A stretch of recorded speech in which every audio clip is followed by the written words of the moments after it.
Welcome to Shukla study point. आप सभी का स्वागत है आपके अपने YouTube channel Shukla study point में। मैं शिवम शुक्ला आप सभी दोस्तों का हार्दिक स्वागत करता हूं। दोस्तों, आज की वीडियो के अंतर्गत हम बात करेंगे जियोग्राफी के चैप्टर 3 के बारे में। जियोग्राफी, जैसा कि आपको पता है, इससे पहले 2 लेक्चर आपके चैनल पर अवेलेबल करवा दिए गए हैं और इससे पहले एक लेक्चर, दोनों के पहले एक लेक्चर और था जिसको हमने बोर्ड पर पढ़ाया था। तो एक प्रकार से वो तीसरा लेक्चर, तो ये चौथी वीडियो आपके समक्ष प्रस्तुत हो रही जियोग्राफी की। और बता दूं आपको, ऑब्जेक्टिव का मॉडल पेपर और लिखित का मॉडल पेपर, दोनों मॉडल पेपर आपके चैनल के ही प्लेलिस्ट में जो है संकलित कर दिया गया है। प्लेलिस्ट में आपको सीरियल से वीडियो मिल जाएंगी, चैप्टर 1, 2, 3, 4 इसी प्रकार से। इसी श्रृंखला में आपका चैप्टर 3 आज की वीडियो के अंतर्गत हम लोग डिस्कस करेंगे। जियोग्राफी बीए प्रथम सेमेस्टर के लिए इंपॉर्टेंट लेक्चर है। यहाँ से एग्जाम से प्रश्न पूछे आते हैं। हो सकता है अब की बार परीक्षा में प्रश्न यही पूछ लिया जाए कि पृथ्वी की उत्पत्ति के सिद्धांतों के बारे में बताइए, या फिर आपसे प्रश्न पूछ लिया जाए कि पृथ्वी की आंतरिक संरचना को समझाइए। कुछ ऐसे प्रश्न बनेगा तो आप बड़े ही आसानी से उस प्रश्न का उत्तर दे ले जाएंगे अगर आप लोगों ने इस वीडियो को पूरा अंत तक देखा। तो आप सभी से यही विनम्र निवेदन है कि वीडियो को अंत तक जरूर देखिएगा और जो भी समझाने का प्रयास किया था उसको आप लोग बड़े आसानी से समझने का प्रयास करें और वीडियो को शेयर कर दीजिएगा। सभी दोस्तों के पास अपने वीडियो को शेयर कर दीजिएगा मेरे प्यारे दोस्तों, ताकि आप सभी के दोस्त भी अच्छे तरीके से अपनी तैयारी को कर सकें। तो आज की वीडियो के अंतर्गत हम पृथ्वी की संरचना से संबंधित जो विभिन्न संकल्पनाएं हैं उनके बारे में आपको बताने का प्रयास, वो उनका प्रकाश, मतलब कि वो संकल्पनाएं कब दी गई और किस व्यक्ति ने उस संकल्पना को दिया, इसको बताने के बाद में हम लोग पृथ्वी की आंतरिक संरचना के बारे में समझेंगे। उसकी अप्राकृतिक साधन जो कि पृथ्वी की जो है आंतरिक संरचना को समझने के लिए जो है हमको हमारे सामने आते हैं, और कुछ प्राकृतिक साधन भी हैं। तो उन सभी साधनों के बारे में हम चर्चा करने का प्रयास करेंगे। कुछ पृथ्वी की उत्पत्ति के संबंधित सिद्धांतों के साक्ष्य हैं, तो उन सभी को हम समझने का प्रयास करेंगे। ठीक है, चलिए अब हम बात कर लेते हैं मेरे प्यारे दोस्तों कि आखिरकार जो है जो है इसके अंतर्गत हम क्या चर्चा करने वाले हैं। नई शिक्षा नीति के अनुसार पाठ्यक्रम आपका जो लागू हुआ है उसी के अनुसार पढ़ाने का प्रयास किया जा रहा है। आपको बता दूं कि जिस विश्वविद्यालय में ऑब्जेक्टिव टाइप की परीक्षा होनी है, किसी किसी में लिखित टाइप की होनी, इसीलिए दोनों मॉडल पेपर आपके चैनल पर पहले से उपलब्ध करवा दिए गए हैं। और एक आध दो वीडियो मेरी पहले से आपको बता दूं, कुछ वीडियो ऐसी हैं जो कि 2018 और 19 के जो है क्वेश्चन पेपर को सॉल्व कर दिया गया था, जो नेक्स्ट ईयर ही हमने अपलोड कर दिया है। तो फिजिकल जियोग्राफी आप लोग पढ़ लीजिएगा। जो छात्र छात्राएं हमारे बीए प्रथम सेमेस्टर में है, जियोग्राफी लिया है, उनको बता दूं जो हमारे चैनल पर पुरानी वीडियोस पड़ी हुई हैं जियोग्राफी की, जो पुरानी वीडियो 4 घंटे की एक वीडियो है जियोग्राफी की, फिजिकल जियोग्राफी की, तो उसको देख लीजिएगा। उसमें हमने पूरी फिजिकल जियोग्राफी पढ़ा रखी है। तो इस प्रकार से आप बड़े आसानी से तैयारी कर सकते हैं। एक महासंग्राम वीडियो भी हमने डाल दिया अभी जल्दी में, तो उसको भी देख लीजिएगा। तो मैं आपको बता दूं कि आपकी तैयारी बड़ी ही निश्चित तौर पर हो जाएगी और बड़ी अच्छी तैयारी हो जाएगी अगर आप लोगों ने इन सभी वीडियोस को देख लिया तो। ओके, चलिए अब यहाँ पर पढ़ने का प्रयास करते हैं, मतलब कि पढ़ाने का प्रयास करते हैं और आपको समझाते हुए हम आगे बढ़ते हैं। आपको बता दूं मेरे प्यारे दोस्तों कि जो है पृथ्वी की संरचना क्या है, मतलब कि उसके बारे में हम समझने से पहले पृथ्वी आखिरकार कैसे बनी और इसके साथ साथ जो सौरमंडल की उत्पत्ति हुई थी वो कैसे हुई थी, क्योंकि सौरमंडल की उत्पत्ति के जो सिद्धांत है वही पृथ्वी की उत्पत्ति के भी सिद्धांत है। तो जब हम पृथ्वी की उत्पत्ति के सिद्धांत को पढ़ेंगे तो इसी साथ साथ हम ब्रह्मांड की उत्पत्ति भी उसी में होती है, तो उसके सिद्धांत जो बहुत सारे उनके बारे में आपको बताने का प्रयास करूंगा। यहाँ पर समझने का प्रयास करते हैं। सर्वप्रथम मेरे प्यारे दोस्तों क्या हुआ है, सर्वप्रथम बात की जाए तो सर्वप्रथम पृथ्वी की उत्पत्ति के संबंध में तर्कपूर्ण जो है परिकल्पना का प्रतिपादन एक व्यक्ति है, उनका नाम है कास्ते द बफन, और वही कास्ते द बफन नाम के व्यक्ति ने किया। और कहाँ के हैं कास्ते द बफन, तो फ्रांस के हैं, फ्रांसीसी भूगोलवेत्ता हैं ये। इन्होंने जो है एक परिकल्पना का प्रतिपादन किया, और कब किया, 1749 ईस्वी में किया। कौन सी परिकल्पना है कासे द बफन की, तो परिकल्पना है पुच्छल तारा परिकल्पना। कौन सी है परिकल्पना, पुच्छल तारा परिकल्पना जो है ये 1749 ईस्वी में कासे द बफन, जो कि फ्रांस के निवासी थे, फ्रांसीसी भूगोलवेत्ता थे, उन्होंने एक संकल्पना दी, एक जो है परिकल्पना का प्रतिपादन किया। और उसके संबंध में जो है किसके संबंध में, तो पृथ्वी की उत्पत्ति के संबंध में। अर्थात पृथ्वी की उत्पत्ति कैसे हुई, चूंकि सौरमंडल का ही एक ग्रह है पृथ्वी और बाकी 8-9 ग्रह और हैं, सूर्य है, तो इन सभी की उत्पत्ति भी पृथ्वी के साथ ही हुई है ऐसा माना गया। और इसी के साथ ही साथ तो जब हम पृथ्वी की उत्पत्ति के बारे में बात करेंगे तो उसमें सौरमंडल की उत्पत्ति हो जाएगी। ठीक, तो ये बात भी ध्यान रखेंगे। तो कालांतर में पृथ्वी व अन्य ग्रहों की उत्पत्ति के संबंध में दो प्रकार की संकल्पनाएं हमारे सामने आती हैं। अब आपको बता दूं, यहाँ पर संकल्पना वो होती है, संकल्पना किसे कहते हैं? संकल्पना अर्थात जिसके साथ कल्पना जुड़ी हुई हो, अर्थात पूरा का पूरा सिद्ध नहीं हुआ हो, उसको संकल्पना कहते हैं। अर्थात जो कल्पना की गई हो उसको संकल्पना कहते हैं। तो इसीलिए भूगोल में आप देखेंगे हाइपोथेसिस वगैरह मतलब संकल्पनाएं जो होती हैं अधिक मात्रा में आपको देखने को मिलेंगी, जबकि आप किसी अन्य चीजों में देखेंगे तो सिद्धांत भी बाद में आएंगे। सिद्धांत मतलब होता है कि ऐसे संकल्पनाएं जो कि सिद्ध हो चुकी हों, ऐसी चीज या फिर ऐसे विचार जो कि सिद्ध हो गए हों, वो सिद्धांत कहलाते हैं। और जो सिद्ध नहीं हुए हों, मतलब कि अभी उसमें ये है कि गड़बड़ है या फिर कुछ दिक्कत है, तो वो संकल्पना जो होती है मतलब कि वो संकल्पनाएं कहलाती हैं। वो जो है परिकल्पना कहलाती है। मतलब कि एक प्रकार से कल्पना की परे जब कोई सोचने लगता है तो वो परिकल्पना हो गई। संकल्पना, परिकल्पना और एक प्रकार से सिद्धांत। तो ये आप समझ में आ गई बातें। तो भूगोल में जो है ये सभी खगोल शास्त्र में खास करके बात की जाए तो वहाँ पर चूंकि ना तो कोई गया है और ना उस समय कोई था। जब पृथ्वी बनी थी ना तो उस समय कोई व्यक्ति ही नहीं था, तो उसकी हम केवल कल्पना कर सकते हैं। तो इसीलिए इसको संकल्पना या परिकल्पना के नाम से जाना जाता है। तो यहाँ तक आपकी बात क्लियर हुई।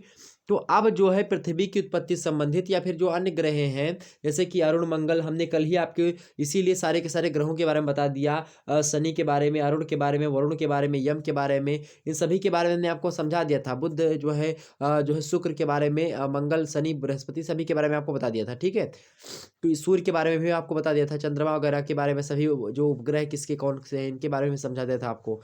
तो जो ये ग्रह बने हैं या पृथ्वी जो बनी है, इन सभी की उत्पत्ति संबंधित अब वर्तमान समय की बात की जाए तो दो प्रकार के सिद्धांत हैं। कुछ विद्वान हैं वो मानते हैं कि पृथ्वी जो है, पृथ्वी की उत्पत्ति जो है एक तारे से हुई है। मतलब एक ही तारे से पूरे के पूरे सौरमंडल जो है वो बना हुआ है, एक तारे से बना है। तो उसको हम कहते हैं क्या? अद्वैतवादी संकल्पना। तो इसमें एक ही तारे से संपूर्ण ग्रहों की उत्पत्ति स्वीकार की गई है, अर्थात अद्वैतवादी। अद्वैत माने होता है मेरे प्यारे दोस्तों, द्वैत माने होता है दुई, मतलब दो चीज। आगे लगा, आ माने होता है नहीं।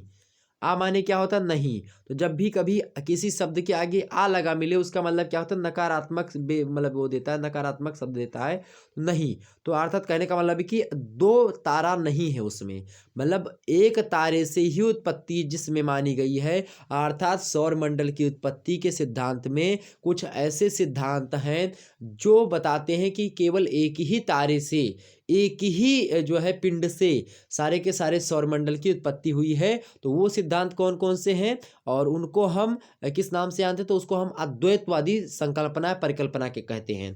जबकि बात की जाए मेरे प्यारे दोस्त, जबकि बात की जाए जो द्वैतवादी संकल्पना होती, द्वैतवाद, द्वैतवाद माने होता है कि दो विचारधारा।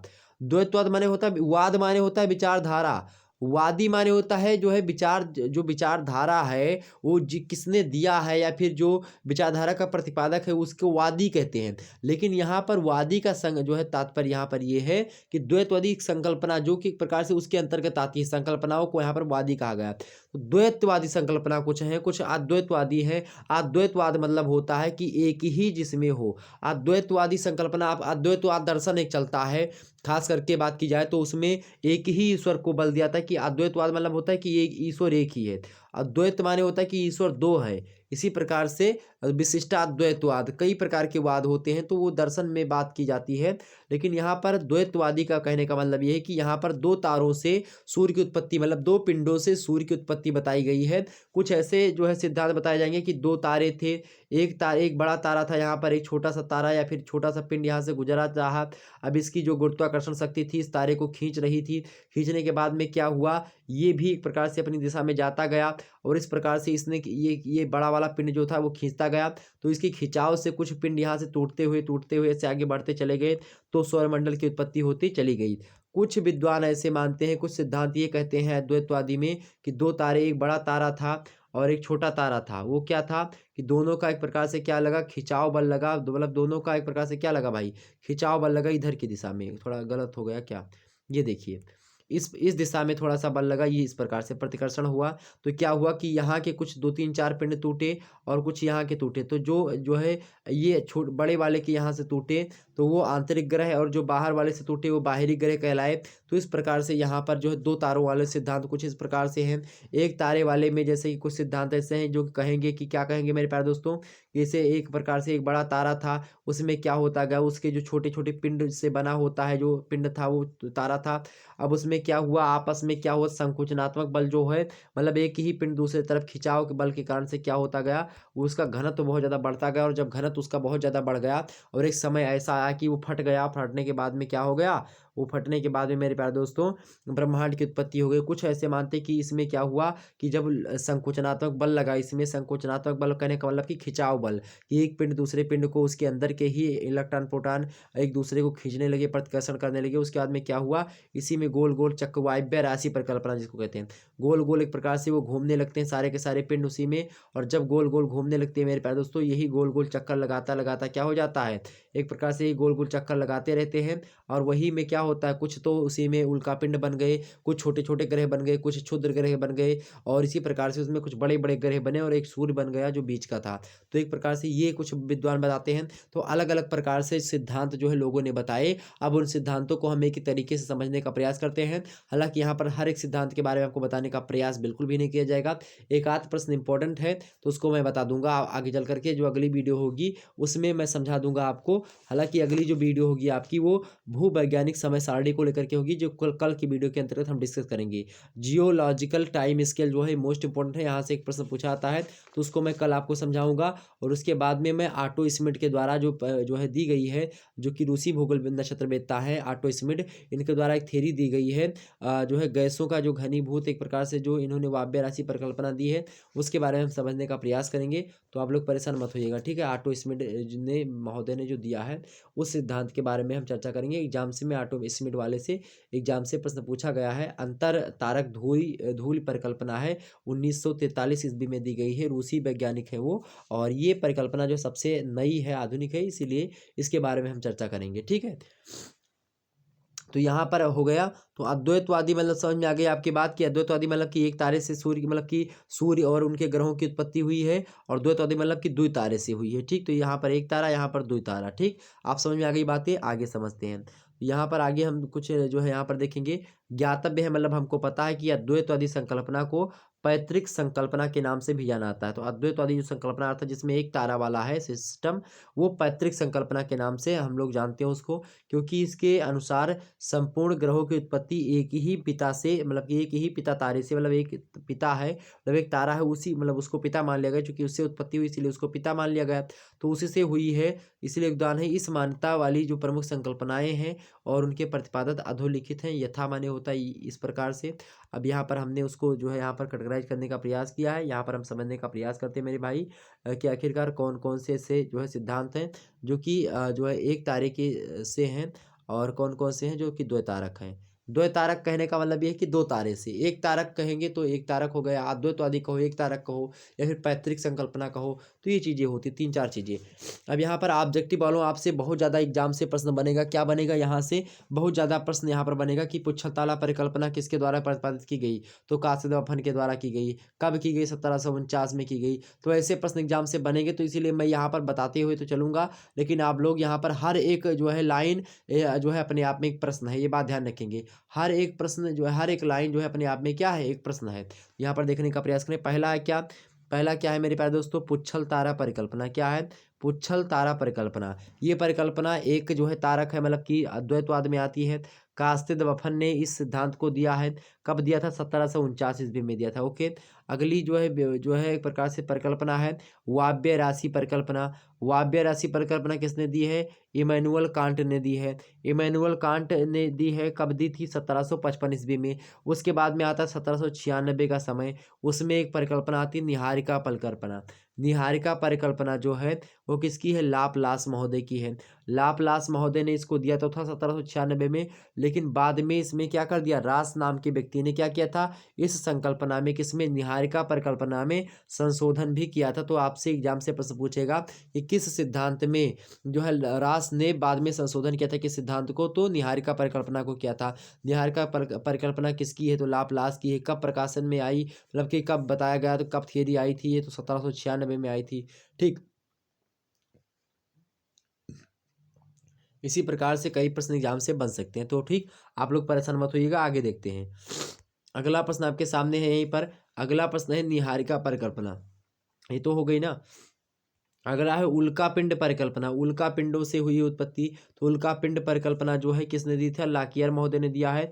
ये परिकल्पना जो है कब प्रकाशित हुई थी, 1919 ईस्वी में प्रकाशन में आती है। तो यहाँ तक बात समझ में आ गई आपकी। तो ये चार परिकल्पनाएं जो हैं ये कैसी हैं भाई, ये चार परिकल्पनाएं आपकी जो है ये जो है कैसी हैं, एक तारे से, मतलब एक तारे से उत्पत्ति बताती हैं। इन परिकल्पनाओं में बताया गया है कि जो है सौरमंडल की उत्पत्ति या ब्रह्मांड की उत्पत्ति जो ही है, जो पृथ्वी की उत्पत्ति हुई किससे हुई है, या जो है सौरमंडल की, वो एक ही तारे से हुई है। चार परिकल्पनाएं हैं। पहली पुच्छल तारा परिकल्पना किसकी है, कासिद-मफन की है। वायव्य राशि परिकल्पना दूसरी परिकल्पना किसकी है, इमैनुअल कांट की है। तीसरी परिकल्पना निहारिका परिकल्पना किसकी है, लाप्लास की है, 1796 में आई, बाद में रास ने इसको संशोधित भी किया है। और तीसरी चौथी है आपकी उल्का पिंड परिकल्पना किसकी है, लाकियर की है 1919 में आई। ठीक, तो ये क्लियर हो गई आपकी। अब द्वैत तारक परिकल्पनाओं को हम समझ लेते हैं। द्वैत तारक माने होता है कि द्वैतवादी, मतलब जो है अर्थात दो तारे से उत्पत्ति मानी है सौरमंडल की, उसके बारे में यहाँ पर समझ लेते हैं। द्वैत तारक परिकल्पना यहाँ पर देखेंगे, द्वैत तारक परिकल्पना में यह माना गया है कि सौरमंडल की उत्पत्ति कम से कम दो तारों का योगदान अवश्य था और एक आकस्मिक घटना का परिणाम था। इससे संबंधित सिद्धांत अधोलिखित हैं, जैसे कि यहाँ पर देखिए पहला सिद्धांत है ग्रहाणु परिकल्पना, किसके द्वारा दी गई है, टीसी चैम्बरलिन के द्वारा दी गई है। 1905 ईस्वी में परिकल्पना का प्रतिपादन किया जाता है, ग्रहाणु परिकल्पना का। ओके, अगला है आपका ज्वारीय परिकल्पना, ये भी दो पिंडों से हुई मतलब मानी जाती है। ज्वारीय परिकल्पना, ग्रहाणु परिकल्पना, ये सब दो दो वाली हैं। ठीक है, इसको ग्रहाणु पर जो सॉरी ज्वारीय परिकल्पना को किसने दिया है, जेम्स जीन्स महोदय ने दिया है। कब दिया, 1919 में, जब लाकियर का ये आया था तभी ये भी आया था, जेम्स जीन्स का ज्वारीय परिकल्पना। ओके, और इसमें कहा गया, इस परिकल्पना में 1929 ईस्वी में जेफरीज महोदय ने क्या किया है, इसमें कुछ संशोधन भी किया है 1919 में, मतलब कि 1929 में। 1919 में पहली बार जेम्स जीन्स ने ज्वारीय परिकल्पना बताई कि ज्वारीय परिकल्पना के तदुपरांत क्या हुआ है, ये चीज हुई है। ठीक है, मतलब कि सौरमंडल की उत्पत्ति हुई है। बाद में इसमें संशोधन किया किसने, जेफरीज महोदय ने किया 1929 में, 10 साल के बाद में। आगे देखते हैं, अगला है आपका द्वैतारक परिकल्पना, ये किसने दिया है, एच.एन. रसेल महोदय ने द्वैतारक परिकल्पना नाम से ही बता दिया कि दो तारों से उत्पत्ति हुई है। अगला है विखंडन का सिद्धांत, ये जो है रासजन महोदय ने दिया है, या फिर रांजन कह लीजिए, तो इन महोदय ने दिया है विखंडन का सिद्धांत। ठीक है, विखंडन के परिणाम स्वरूप क्या हुआ है, इसकी उत्पत्ति हुई है। आगे हम समझ लेते हैं नवतारक जो है नवतारा परिकल्पना। नवतारा परिकल्पना किसके द्वारा दी गई है, प्रोफेसर फ्रेड होयल एवं लिटिलटन के द्वारा दी गई है। कब, 1939 में दी गई है। इसका मतलब कि इनका यह सिद्धांत जो है नाभिकीय भौतिकी से संबंधित है, जिसे इन्होंने अपने निबंध अर्थात नेचर ऑफ द यूनिवर्स में व्याख्यायित किया है। तो आपसे एग्जाम से प्रश्न पूछेगा कि नेचर ऑफ द यूनिवर्स निबंध किसका है, तो प्रोफेसर फ्रेड होयल व लिटिलटन महोदय के द्वारा लिखा गया है। ये बात ध्यान रखें। नवतारा परिकल्पना है, नवतारा परिकल्पना किसकी है, तो प्रोफेसर फ्रेड होयल और लिटिलटन की ही है। ओके, आगे समझते हैं। तो यहाँ पर एक और इलाहाबाद विश्वविद्यालय के द्वारा एक जो है शोध में आप देखेंगे 1942 ईस्वी में AC बनर्जी के द्वारा सीफीड जो है साधिका सिद्धांत आता है। ये भी दो तारों से उत्पत्ति मानते हैं ब्रह्मांड की। ये आप भारतीय संदर्भ में देख सकते हैं। ये एक बढ़िया रोचक बातें हैं कि इलाहाबाद विश्वविद्यालय से ऐसे SC बनर्जी महोदय ने 1942 ईस्वी में ही सीफीड साधिका सिद्धांत जो है प्रकाशित किया। आगे देखते हैं, अगला अंतरतारक धुरी परिकल्पना।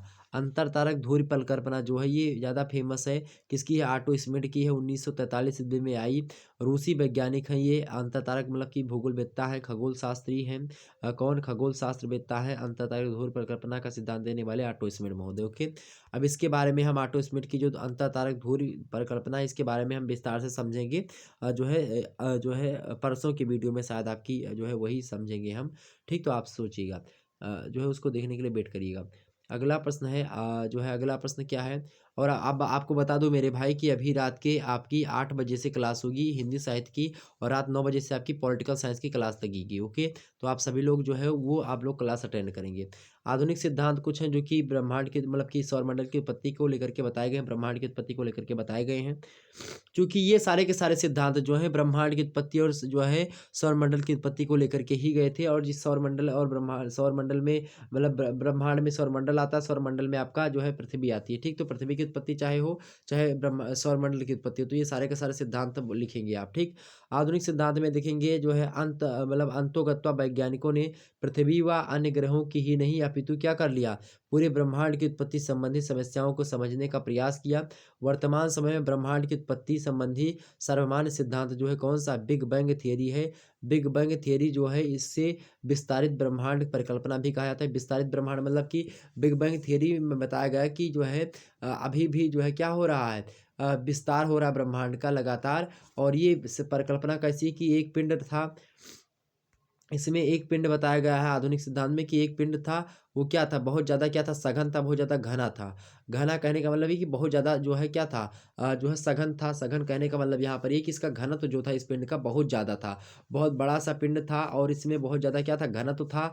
और इसमें लगातार जो आंतरिक चीज़ें थी, प्रोटॉन जो इलेक्ट्रॉन जो अंदर की चीज़ें हैं इसके मतलब उसमें तत्व था, वो तत्व जो था मेरे प्यारे दोस्तों लगातार क्या कर रहा था, आपस की ओर संकुचन कर रहा था। लगातार जो है क्या हो रहा था, घनत्व उसका बढ़ ही रहा था। और इस प्रकार से घनत्व बढ़ते बढ़ते क्या हो गया, बहुत ज़्यादा घनत्व बढ़ गया।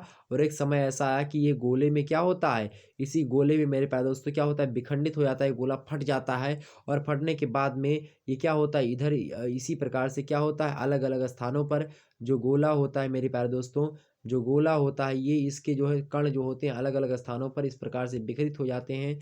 और जब इस प्रकार से अलग अलग स्थानों पर ये जो इसके मलबे होते हैं अलग अलग स्थानों पर फैल जाते हैं। और ये लगातार ये क्रिया जो है अभी भी जो है बढ़ रही है, धीरे धीरे चल ही रहा है। और जब विखंडन होता है इस गोले का तो लगातार इस प्रकार से क्या होता है, ब्रह्मांड की उत्पत्ति हो जाती है। और एक प्रकार से इसी दिशा में जो है इस प्रकार से क्या हुआ है, ब्रह्मांड की उत्पत्ति बिग बैंग थ्योरी के अनुसार बताई गई है। तो ये बिग बैंग थ्योरी थी, मतलब कि महा जो है विस्फोट का सिद्धांत जिसको कहते हैं हिंदी में, उसी को बिग बैंग थ्योरी कहते हैं। जॉर्ज लामेन तेरे जो कि एक प्रकार से पादरी भी थे, उन्होंने इसकी खोज करी थी। ठीक, तो ये फेमस सिद्धांत है। ठीक, ये बात आप ध्यान रखेंगे। ओके, तो यहाँ तक क्लियर हो गई। तो ये थे ब्रह्मांड की उत्पत्ति के संबंध कुछ सिद्धांत जिसके बारे में हमने आपको बता दिया। अब आगे हम पृथ्वी की आंतरिक संरचना के बारे में थोड़ा सा समझ लेते हैं कि आखिरकार पृथ्वी की आंतरिक संरचना को हम कैसे समझ सकते हैं। ठीक, यहाँ पर समझते हैं पृथ्वी की आंतरिक संरचना, स्ट्रक्चर ऑफ अर्थ सरफेस। तो सबसे पहले पृथ्वी की आंतरिक संरचना की बात की जाए तो पृथ्वी के धरातल का स्वरूप पृथ्वी की आंतरिक अवस्था एवं संरचना का परिणाम होता है। अतः पृथ्वी की आंतरिक संरचना का विशेष महत्व है। पृथ्वी की आंतरिक स्थिति कैसी है, पृथ्वी अंदर से कैसी है, आज यह भी एक रहस्य भी बना हुआ है। वैज्ञानिकों को इस संबंध में जानकारी प्रायः अप्रत्यक्ष साधनों से ही हो सकी है, जिसे अधोलिखित वर्गों में विभक्त किया जा सकता है। अर्थात अप्रत्यक्ष साधन ही है, प्रत्यक्ष रूप से अभी पृथ्वी के अंदर ना तो कोई गया है और ना ही वहां जाकर के देखा गया है। बस कुछ साक्ष्यों के आधार पर हम लोग पता लगाते हैं कि हाँ पृथ्वी के अंदर ऐसा ऐसा चीजें होंगी। पृथ्वी मान लेते हैं, ये पृथ्वी हो गई आपकी, ये पृथ्वी है। अब इसमें से मान लेते हैं मेरे प्यारे दोस्तों, हमने क्या कर लिया, हमने जो है यहाँ से काट लिया, ये वाला हिस्सा जो है काट करके बाहर निकालेंगे। ये पृथ्वी का केंद्र है, मान लेते हैं ये पृथ्वी का केंद्र है।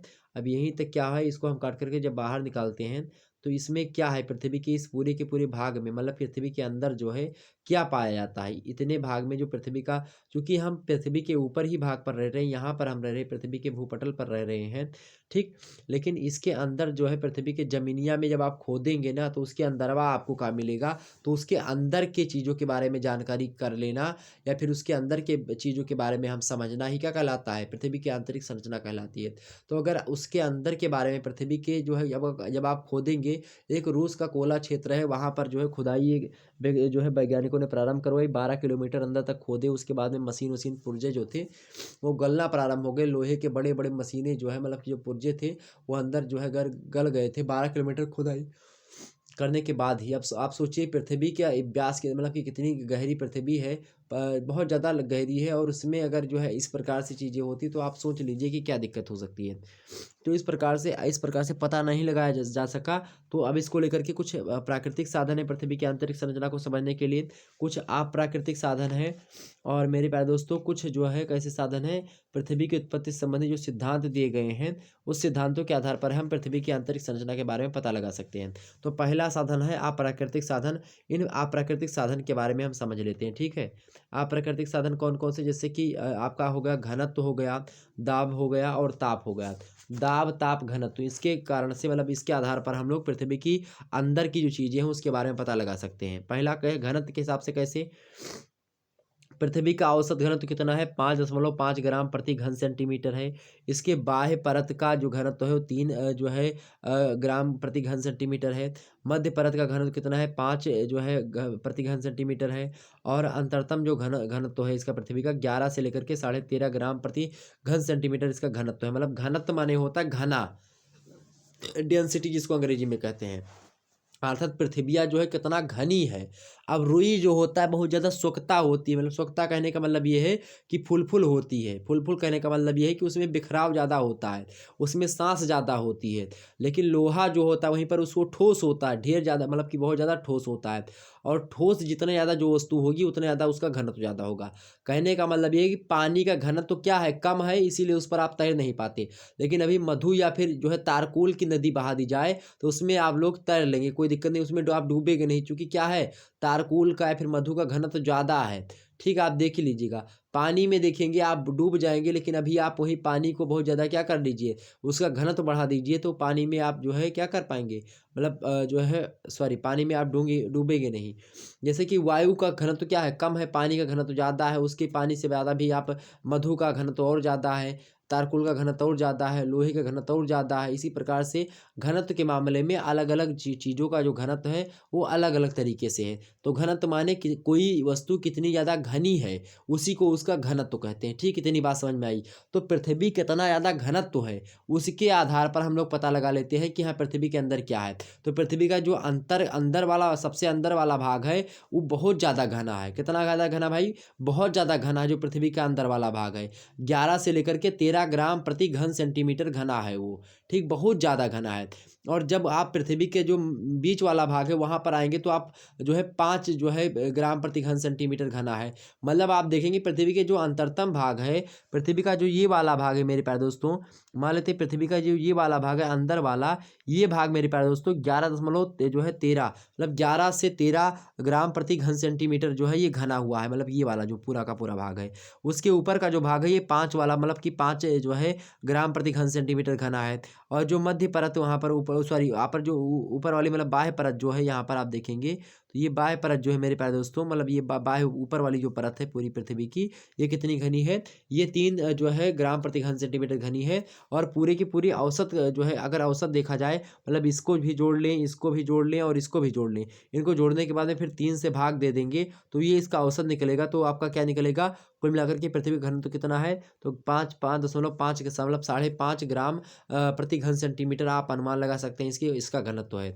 तो इससे क्या होता है, इससे सिद्ध होता है मेरे प्यारे दोस्तों कि संघटक के आधार पर पृथ्वी की आंतरिक संरचना कई भागों में विभक्त है। इस प्रकार से हम पता लगा सकते हैं कि पृथ्वी का जो भाग है ना अंदर का ज़्यादा घना है, फिर उसके बाद में थोड़ा सा और घना है, थोड़ा लचीला है, फिर उसके बाद में थोड़ा कम और घना है। इस प्रकार से हम पता लगा सकते हैं। ठीक, तो इस प्रकार से दूसरा क्या हो सकता है भाई, दबाव के आधार पर। क्या दूसरा क्या है, दबाव। दबाव बढ़ने से क्या होता है भाई, घनत्व बढ़ता है। आप कोनो वस्तु पकड़िए और उसको जितना ज़्यादा आप दाबोगे ना उतना ज़्यादा क्या बढ़ेगा, उसका घनत्व बढ़ेगा। तो दबाव के साथ साथ क्या बढ़ता है भाई, घनत्व बढ़ता है। तो पृथ्वी की आंतरिक संरचना हम कैसे पता लगा सकते हैं कि पृथ्वी का घनत्व कहाँ पर, कैसे पता लगा कि घनत्व पृथ्वी का अंदर वाला कैसा है। तो पृथ्वी का ऊपर वाला भाग जो है ना उस पर दबाव थोड़ा कम लग रहा है, और जैसे जैसे पृथ्वी के नीचे आप जाएंगे दबाव बढ़ता जाएगा, और जैसे जैसे दबाव बढ़ेगा वैसे वैसे घनत्व भी बढ़ता जाएगा। तो यहाँ पर ये बात इंपॉर्टेंट है। ठीक है, तो दबाव के बढ़ने के बाद में घनत्व बढ़ता है। जैसे आप एक स्प्रिंग लेंगे और स्प्रिंगिया को आप अपनी उंगली से जब दाबेंगे ना, तो जब दाबेंगे मेरे प्यारे दोस्तों तो क्या हो जाएगा, स्प्रिंग के बीच में जो सांसें होती हैं वो क्या हो जाती हैं, बंद हो जाती हैं। मतलब स्प्रिंग और इतना ज़्यादा अगर दाब देंगे, बहुत ज़्यादा दाब देते हैं तो क्या होता है, छटक जाती है वो। ठीक, तो क्या होता है कि जब आप स्प्रिंग को छोड़ दीजिए तो क्या हो जाएगा, बहुत चौड़ी हो जाएगी। और जब उसको दाब देंगे, कस के दबाव देंगे उस पर, तो क्या हो जाएगा, उसका घनत्व क्या हो जाएगा, बढ़ जाएगा, आकार छोटा हो जाएगा। तो आप ध्यान रखेंगे, घनत्व जो होता है बहुत ज़्यादा, घनत्व बढ़ने मतलब दबाव बढ़ने से किसी वस्तु पर अगर आप दबाव ज़्यादा लगाएंगे तो उसका घनत्व क्या हो जाएगा, बढ़ जाएगा, वस्तु घनी हो जाएगी। ठीक, आप रुई लीजिए, रुई को फूल फूल करके इसे फेंक दीजिए तो बड़े आकार में होगी, लेकिन अगर उसी रुई को दबा दीजिए तो उसका घनत्व क्या हो जाएगा, बढ़ गया, आखिर रुई का जो होगी वो ज़्यादा घनी हो जाएगी। ठीक, ये बात होती है। तो दबाव बढ़ने से क्या होता है, घनत्व बढ़ता है, किंतु प्रयोगों से विदित होता है कि पृथ्वी के आंतरिक भाग में दाबांतर दबाव के कारण न मतलब दबाव के कारण ना होकर के वहाँ पाए जाने वाले पदार्थों के अधिक घनत्व के कारण है। तो कहने का मतलब ये है कि पृथ्वी का जो घनत्व है वो, जैसे कि पृथ्वी का जो सरफेस है, रासायनिक जो चीज़ें हैं, एक चीज़ यहाँ पर और आपको पृथ्वी के आंतरिक संरचना में बताने का प्रयास करूँगा कि यहाँ पर जो है कुछ रासायनिक चीज़ें भी होती हैं पृथ्वी के आंतरिक संरचना में, चूँकि जो है कुछ तत्व पाए जाते हैं। पृथ्वी की जो ये 3 परत होती हैं, 3 परत हैं पृथ्वी की। ये है ऊपर वाली जो परत है, इसको क्या कहते हैं भाई, सियाल के नाम से जानते हैं, सियाल। ठीक है, सियाल के नाम से। सियाल मतलब होता है यहाँ पर CI का मतलब होता है सिलिकॉन, और AL का मतलब होता है एल्यूमीनियम। अर्थात जो ऊपर की परत पृथ्वी की है ये सिलिकॉन और एल्यूमीनियम से है, तो ये इसका घनत्व जो होता है कम होता है, तो इसीलिए इसका घनत्व कम है। यहाँ पर देखें दूसरा जो इसका बीच वाला भाग होता है ये जो है सीमा से बना होता है, मतलब कि सिलिकॉन और मैग्नीशियम से बना होता है, तो ये मतलब कि सियाल की अपेक्षा ज़्यादा घना होता है।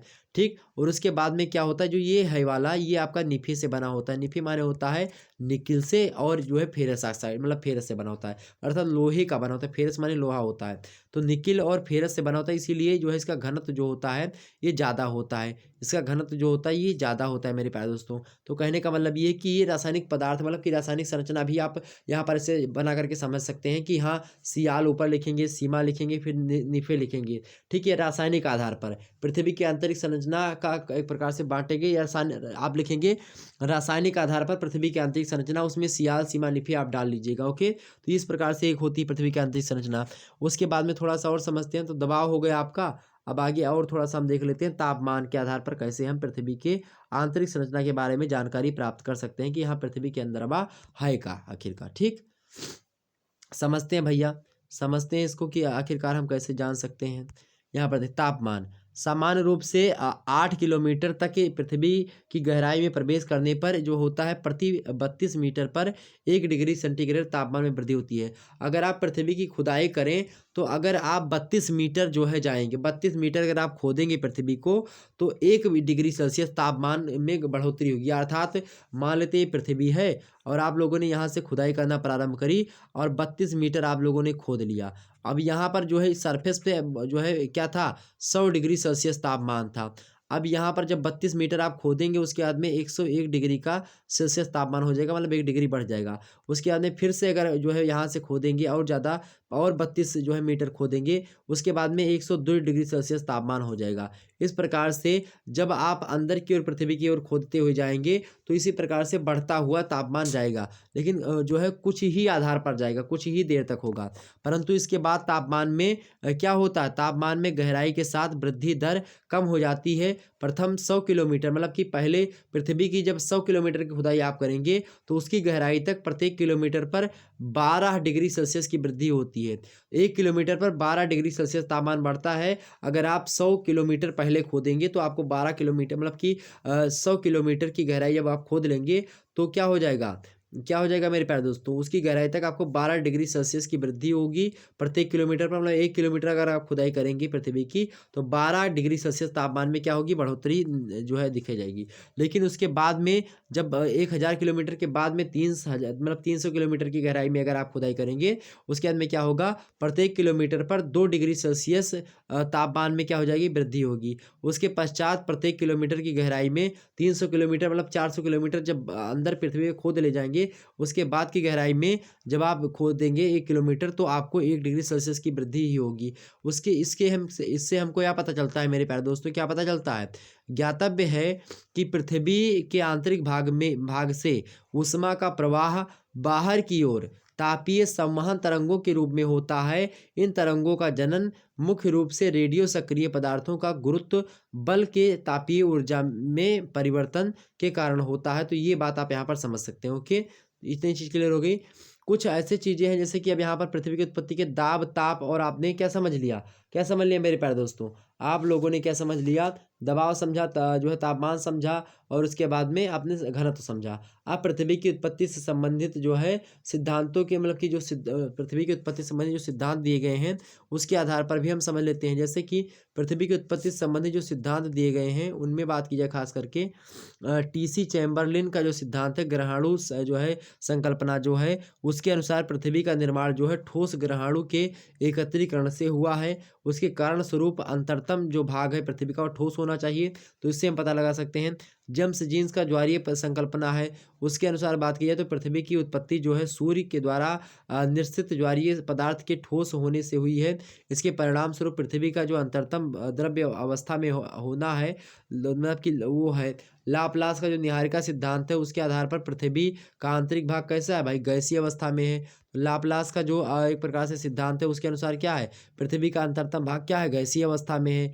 जबकि जो है किसकी भाई मेरे प्यारे दोस्तों, जेम्स जीन्स की जो सिद्धांत है उसके अनुसार बात की जाए तो ज्वारीय परिकल्पना कैसी है? मतलब कि पृथ्वी का जो आंतरिक भाग है वो ठोस अवस्था में है। जेम्स जीन्स का हिसाब से ठोस अवस्था में है और उसके बाद में चैम्बरलिन मोल्टन के हिसाब से ये भी ठोस अवस्था में है। लेकिन आप देखेंगे जो है गैसीय अवस्था वाले में जो बात की जाए पृथ्वी का आंतरिक भाग गैसीय अवस्था में है। यह लाप्लास के निहारिका सिद्धांत के आधार पर सिद्ध होता है। तो इस प्रकार उक्त विचारधाराओं से पृथ्वी के आंतरिक संरचना के विषय में कोई निश्चित जानकारी नहीं मिलती है, लेकिन हाँ कुछ मात्रा में जानकारी हमको मिलती है जो कि एक प्रकार से उतनी फैक्ट नहीं है, लेकिन हाँ फिर भी कुछ मात्रा में सही मानी जाती थी। लेकिन वो ये मतलब कि जो है सत्य नहीं बातें हैं। मतलब कहने का मतलब ये है कि ये पूर्ण रूप से सत्य नहीं है। अब आगे हम कुछ ऐसे साक्ष्य हैं जो कि प्राकृतिक साक्ष्य हैं, अर्थात जो हम मनुष्यों के आधार पर नहीं हुआ, प्रकृति के ने स्वयं ही अपने लिए कर लिया। तो प्राकृतिक साधनों के बारे में देखेंगे। प्राकृतिक साधन में आप देखेंगे सबसे पहले ज्वालामुखी उद्गार, मतलब कि जब ज्वालामुखी आप देखते होंगे कि ज्वालामुखी पृथ्वी के अंदर में से निकलती है ना, तो पृथ्वी के अंदर कोई कहीं ना कहीं पे ऐसा मलबा होगा, मतलब पृथ्वी जो है अर्ध तरल अवस्था में कहीं ना कहीं पे होगी। तो इस प्रकार से हमको पृथ्वी की आंतरिक संरचना के बारे में पता चल जाता है ज्वालामुखी के कारण से। तो ज्वालामुखी उद्गार का तरल मैग्मा पृथ्वी के अंदर से किसी न किसी भाग को तरल अवस्था में सिद्ध करता है, किंतु अंतरतम भाग में अत्यधिक दबाव चट्टानों को पिघली हुई अवस्था में नहीं रहने देता। अतः उक्त उद्गारों से पृथ्वी के अंतःकरण की निश्चित जानकारी नहीं मिल पाती है कि आखिरकार जो है क्या निश्चित चीज़ें यही है कि या फिर कहाँ से चीज़ें हो रही हैं। लेकिन हाँ फिर भी यहाँ पर आप ज्वालामुखी के आधार पर हम लोग पृथ्वी के आंतरिक संरचना के बारे में कुछ मात्रा में जानकारी पा जाते हैं। उसके बाद में मेरे प्यारे दोस्तों हम समझने का प्रयास करते हैं। उसके बाद में भूकंप विज्ञान के साक्ष्यों के आधार पर देखेंगे। भूकंप से भी जो है पता लगता है हमको, ठीक है। तो आगे हम समझते हैं और जानते हैं कि आखिरकार इसके बाद में जो है हम क्या समझ सकते हैं। जैसे कि अभी तक आप लोगों ने ज्वालामुखी उद्गार से संबंधित, मतलब कि ज्वालामुखी के कारण से ज्वालामुखी क्रिया जो होती है, फिर उसका जब हम अध्ययन करते हैं तो उससे हमको पता चलता है कि ये पृथ्वी के अंदर क्या है। क्योंकि पृथ्वी के अंदर से ही मैग्मा निकलता है। जो ज्वालामुखी के तदुपरांत जो मैग्मा निकलता है पृथ्वी के अंदर से, जो लावा बाहर आकर के हो जाता है, जब मैग्मा से जो गैसें होती हैं वो निकल जाती हैं, तब वो मैग्मा लावा कहलाता है। पृथ्वी के बाहर नहीं, मतलब पृथ्वी के ऊपर जब आ जाता है सतह के बाहर पर, ठीक है।